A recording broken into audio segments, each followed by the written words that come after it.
Hello, guys. My name is Ivan Popov, and I'm here to give you some life advice. You've probably had a lot of it recently. Things like get good grades in school, start thinking about college early, really strive to put your all into getting your learner's permit so you can drive someday, get a job. But I have for you today, aside from all that, perhaps the best piece of advice you will ever get in your life.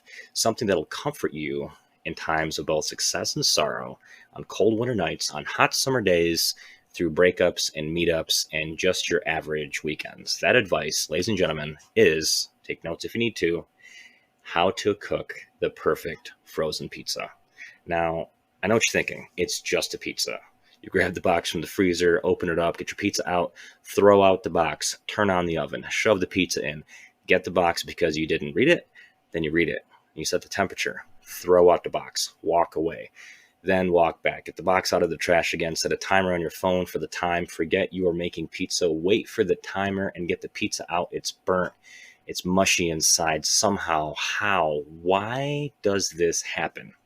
You've probably tried all sorts of ways and times, and if you set the pizza to exactly 402 degrees and leave it in for exactly 16 minutes and 34 seconds, run back over, whip it out on the counter, you might get something that is, dare I say, better, but it's not as good as when you go to Pizza Hut, order from Little Caesars. Why is that? What is their secret? Well, I'm going to tell you, and it involves three simple concepts. First, we have space. I don't mean the space out there in the universe between the moon and the earth. I mean the space around the pizza. Second, we have time.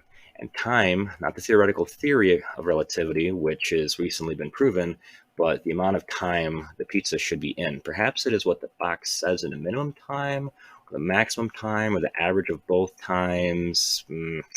Lastly, the most important is heat. Perhaps the simplest of all three concepts, but again, the most important factor in getting the most perfect budget pizza for your buck. So you might want to be wondering, what does it all mean? What is he getting at here and on this windy, rainy night?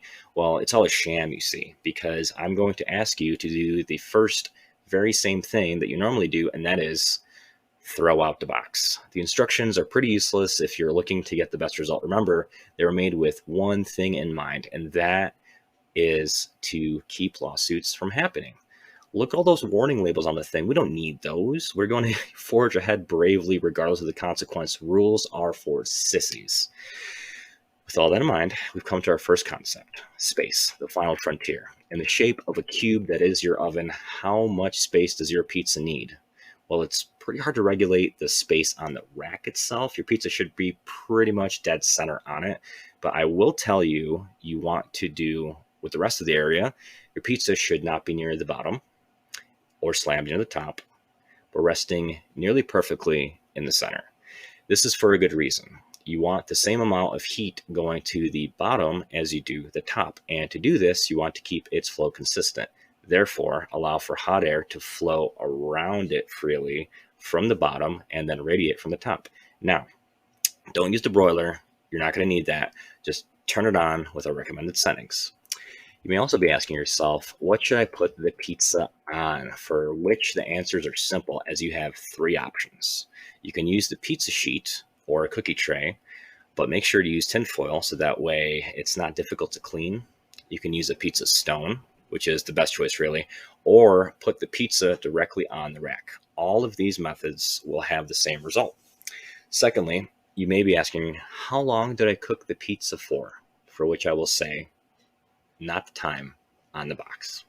The ideal time for cooking a pizza is 5 to 8 minutes, which I know, that sounds awfully fast and gross. The pizza will still be frozen, no? Incorrect. Before you go putting the pizza in the oven, remember, you should let it thaw first. That way it can cook faster instead of having to melt, then cook.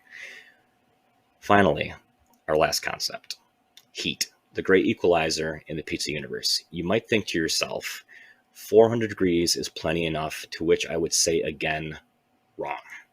Commercial ovens, those Papa John's and Pizza Huts, run at about 700 degrees, and that is why your pizza is always so flaky and tasty and well cooked through, as if it were made at a fine dining restaurant. So you have to treat it as such. You have to treat your pizza as a steak. So to do that, you have to crank up the heat. It lets the outside and the inside cook evenly without staying in too long to burn anything.